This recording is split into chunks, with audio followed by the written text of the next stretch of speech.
All right, everybody, welcome back to another live stream here on the Racerman Extreme YouTube channel. I got some stuff to go over with you guys today, and I just felt like maybe doing a live stream would be better. I'm waiting for this to show up. But I got some updates for one of the videos I did earlier this year, and I also have a giant reveal that I've been teasing. I've made 2 shorts about it now, and I'm ready to show you guys something really incredible. So without further ado, let me just make sure that this is actually live. And I also have a giant reveal that I've been teasing. I've made 2. Okay, so I can't switch angles. That's okay. I'm streaming on the GoPro Max right now. So over here, I have my triple monitor setup, pretty standard. It's pretty much not changing anymore. There's not really much to change about it. This is basically the home of the internet and the charging. I'm going to be able to put my big camera right there. So that kind of changed. The server is actually no longer here. It's somewhere else. It's currently not in use. Heading over here, I just got this nightstand with a TV stand that I bought. It was like a pair. Put the printer on it, put the SpongeBob TV on it. Moving over here, I got my main racing setup over here. So I got the G29 on a Next Level Racing 2.0 wheel stand. It's pretty much the racing desk in the last video that I did about my gaming setup, but I've turned it so it's back to back rather than a T shape. And this is my original Blue Yeti with the original stand that I bought for it many years into ownership. And what you saw over there is actually an exact copy of it. And the good news is I got that one for like the price of just the stand alone, because I sourced everything used and should be good to go. Got my chat monitor here, and I can pivot this between this setup and the other one I'm about to show you guys. So, and then right here is the Panasonic camera. And speaking of Panasonic, that's right, y'all. I found a $10 CRT. It is a 16:9 CRT.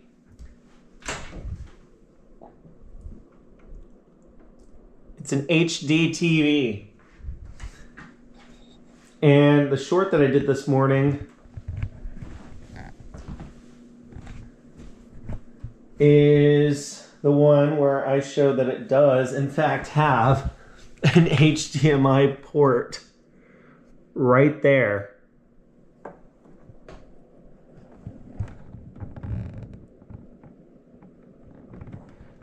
It's also got 2 sets of component ports. I'm currently using the PS2 and the Wii on it. And then it's got 4 composite and 2S video. One of these I think is an output. It says prog out and then 2 audio amp. There's actually one on the front of the TV with S video. So I have a total of 4. And you can even do audio in right there, which is crazy. You can also do just regular antenna coaxial right there. So this is incredible. My server is down underneath. Like I said, it's out of service at the moment. It still works. Nothing wrong with it. I'm just not using it. I have no need to have it on at the moment. And I do have an extra monitor just to use with it whenever I do want to pull it out. Just so you guys can see the sticker. I'm not joking when I say this thing is old. It's from 2004. It is a Panasonic color TV for sure. It's the CT34WX54J, chassis number BP417. Then I think that's the serial number. Comes in at around 160 pounds. I don't see anything about weight, but definitely needed 2 people to lift it up on this stand that I got. So I'll give you guys a little bit of a tour of the stand and how I have it organized. I have the Wii on one side, and I have the PS5 on the other side. So it's really easy to change discs, and that way I have white consoles surrounding the TV, and they stand up. And then, because those are the only 2 that stand up, I just thought it was cool that they're the same color, and they both kind of go with the silver TV on the front. I do like the colors of just everything. And then down here, I have my PS3. Good old trusty PS3, the one I've always had since day 1 of the channel, since before that actually. And then I have my sister's Wii U, and I have my PS2. So those 3 will live right there. Then if we go inside this cabinet, I moved all my games in here. So I got PC, both CD and DVD. I got PS Vita, PS, PS4, PS5. And then down here I have exclusively PS2 and PS3. And then on the other side, I have Wii on the top shelf with some of the controllers and whatnot. And on the bottom shelf, I have all the Wii U stuff. There is a Wii U disc case right there. That's just the game I was playing. It's Wii Sports Club, which I have my own opinions about it. At least first impressions. Don't mind the garbage can. So I got my G27 right here. And the cool thing that I've done with the setup is I actually deleted the USB switch where you can plug in 4 things and route it to any of the 4 devices that you plug in. So it's basically 4 in, and then you can pick from 4 different outs to send all 4 ins to. It's actually way simpler. Color-coded USB ports. And green is the PS5, red is the PS2, and yellow is the PS3. So I got my G27 plugged into my PS2. And you can see down here, yellow, red, and green. So that's nice to have. Makes it really easy to do stuff. You'll also notice that behind this, you'll see an HDMI port right there. And so I can plug my camera into it whenever I want.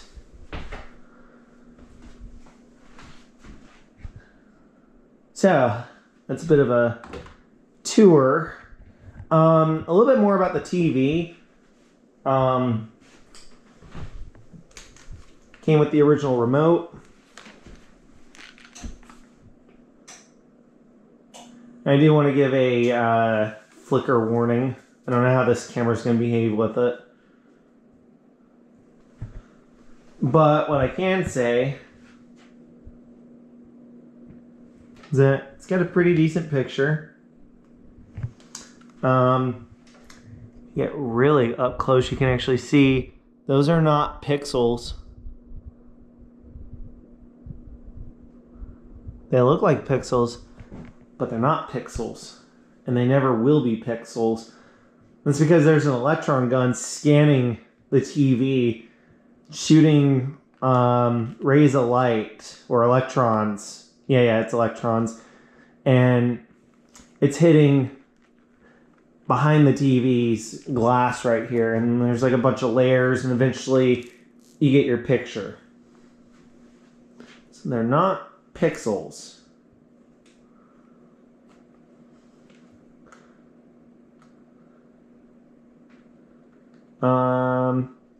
Ever since I put it up on this stand, I've had to change the geomagnetic correction. Just trying to dial it in right.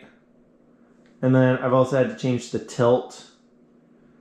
So I just changed it to where it doesn't bother me anymore. And then I do have image shift on to prevent burn-in, because like OLED, you can actually get burn-in.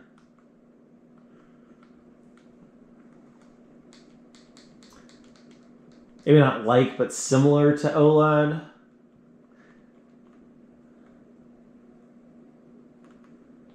So there's some other settings I can change. I can change video noise reduction. I'm not sure what VM is. And then MPEG noise reduction. Color temperature, natural color. So the cool thing about the CRT is, thanks to my HDMI capture setup, where my PS2 with a composite adapter, component adapter, I have 4 different things plugged into an HDMI switch, which feeds into my capture card. And then I've done a similar tape thing, and I've labeled my cords with color. You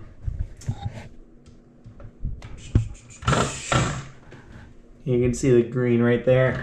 So I labeled my cords, and I can just reach under my desk and plug in whichever display I want to use. So let's say I'm playing PS3 and I'm doing a live stream and I want to do it over here. I can just switch to HDMI on this monitor and get a lag-free TV experience. Because I've noticed with like OBS it lags a little bit. And what I can do is I can stream from right here and have my G27 right here, and I don't have to use the CRT. But if I do want to use the CRT, I just change which cord is plugged in down there. This output cord, I've ran it down, and it's got a coupler, and then I can pick which cord is pre-attached to this, or this to attach to the coupler. And like I said, they're color coded, so it makes it really easy to just plug it in and go. So, you know, that, or if I want to play on this TV. The cool thing is, whenever I do that, the PS5 will actually automatically change to adapt. So like if I plug this TV into the coupler, the PS5 can actually see that all the way over there through the capture card, through the switch, and back to it. It can see, oh, there's a CRT plugged in. Let's change to 1080i. And then bam, I'm playing right here. And it'll try to send a progressive signal, and then it'll realize it doesn't work.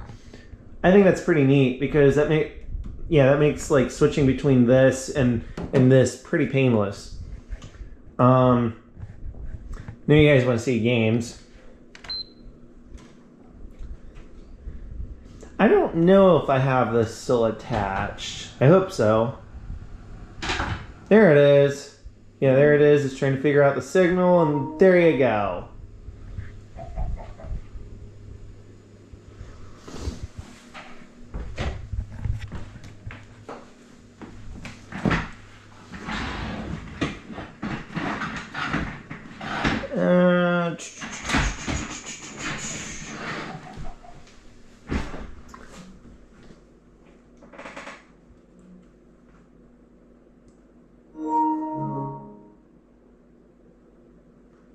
It's just so smooth. Like, everything you do just feels instant, and the clarity, there's just no blurring whatsoever.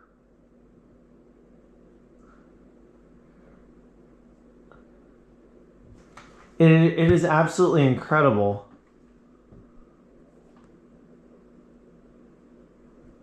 Absolutely incredible. I'm just going to keep it back here. It seems to be doing just fine.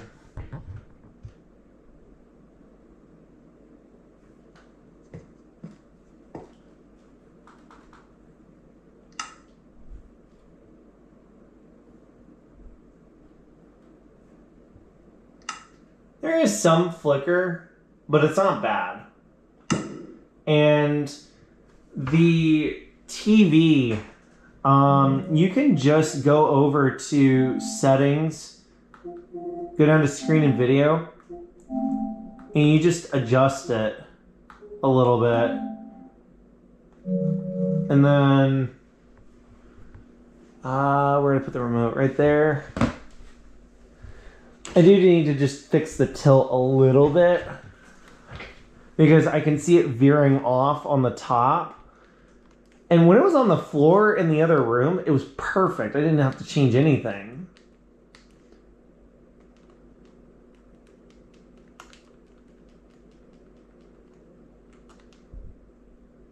And I am going to set it so it's just about right.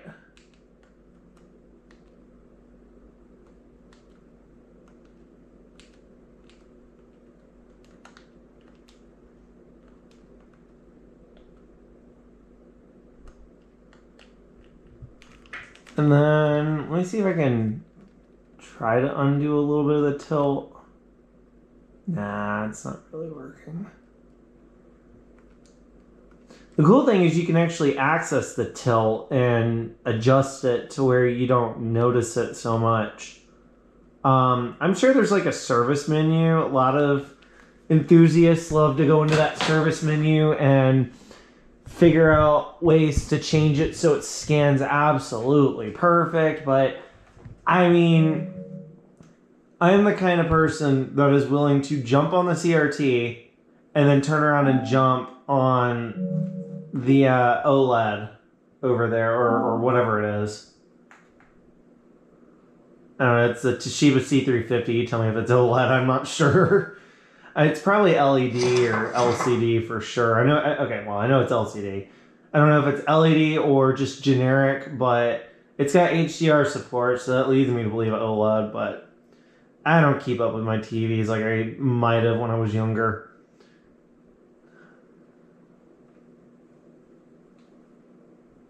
What?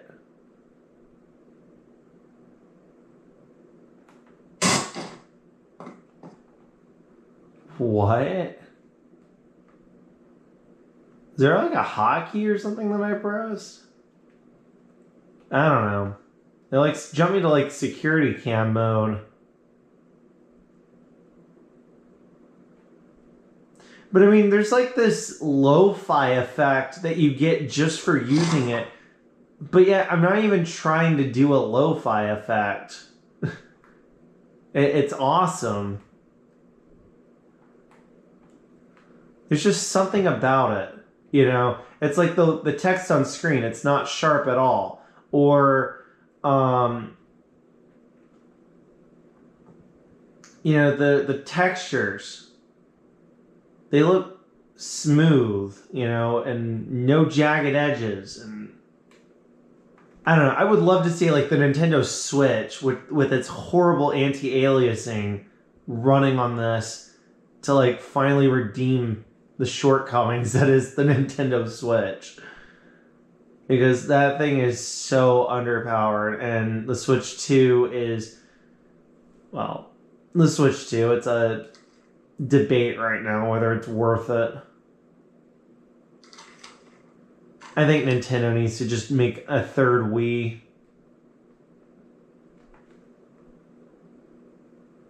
Just make something that plays GameCube, Wii, Wii U, and something else. And just go back to like making regular consoles. And then pull a Sony and make a portable like player. You know, like we don't need another Switch. It's just not powerful enough to keep up with modern games. And if they really, really want to make Mario and all the other stuff look as good as it can be, they need to move on from the current kind of hardware where it's like, it looks okay, but your literal saving grace is the fact that everything looks like a cartoon. You know, there's no like realism with some of these games like there could be if there was better hardware. You know, it's just relying on the art style too much. Well, they wouldn't have their art style if they had a little bit more power. I know that for a fact. They would try to go all out to sell a game for $80.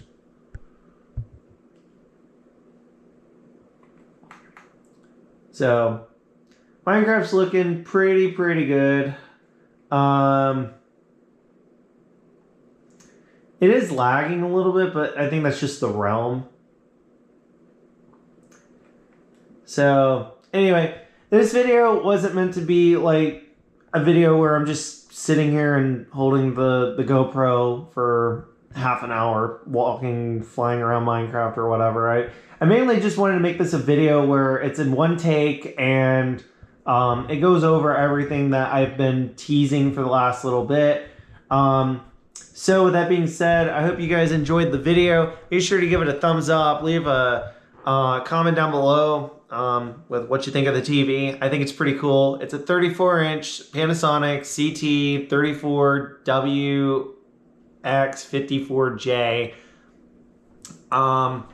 Incredible find. Got it on Craigslist for $10. I was expecting $45. I was going to give the guy $50 because I felt like he was getting cheesed a little bit. And when he found out that I drove 2.5 hours, like for real, to come and get it, and the fact that it was going to a good home, obviously I'm not selling it, that's my jewel right there. He was like, I'll let you have it for $10. And I was like, huh? Because like I've been seeing these things sell on eBay for like $1,000, and then for him to sell it for 1% of that, you know, it's just crazy. One of the weaknesses that it has is, take for instance this little SpongeBob TV. I've had it since I was 3. Actually, I've had it pretty much as long as that TV's been around.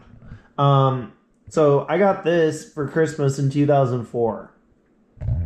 That was made in November. This one was made in, what do you know, December. So I've had it since brand new. This is a 480i TV.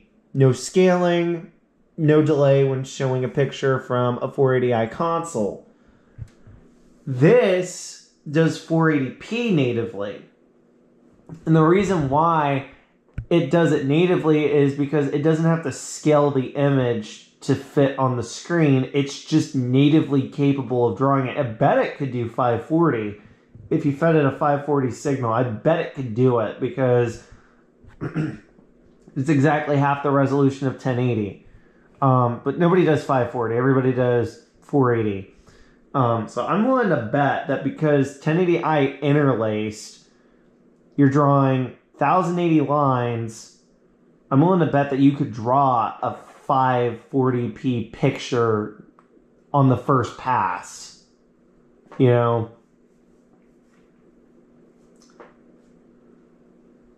All you gotta do is just tighten up the tolerance and scan it in.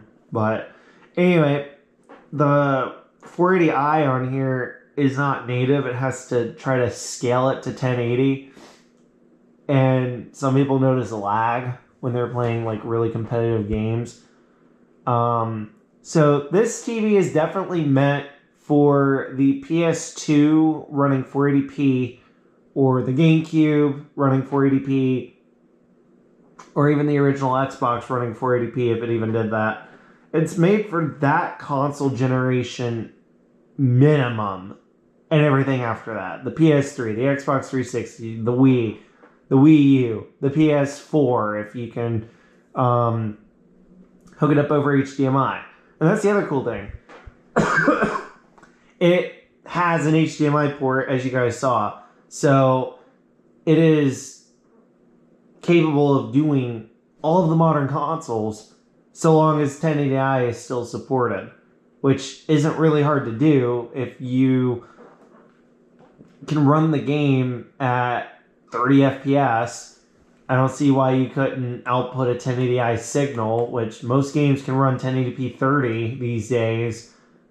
And I'm thinking in terms of like, if the game were in 1080p at 30 frames per second, and you're sending it over 1080i, it would be 1080i 60 deinterlaced. You know, so if games can be deinterlaced at 30 FPS or whatever, then there's no reason 1080i 60 can't be supported. It's literally designed for older stuff. So, correct me if I'm wrong. I hope I got all my facts right. I'm not some professional, but I do like to share what I know. So with that being said, be sure to give the video a thumbs up. Hit subscribe if you guys want to see more content about the CRT. And join my Discord. I have a Discord available for everybody to join and come hang out with us, you know. So, definitely want to see you guys joining, because I haven't seen anybody joining in a little while. So, link will be in the description. And I do have 2 shorts about the TV. Highly recommend them. And I will try to get some more gaming content using the CRT over the next while. It's definitely not going anywhere, and I love this thing. I mean, I will literally sit here and keep playing after the stream ends. So, thank you so much for tuning in, and I'll see you guys in the next video. Take care.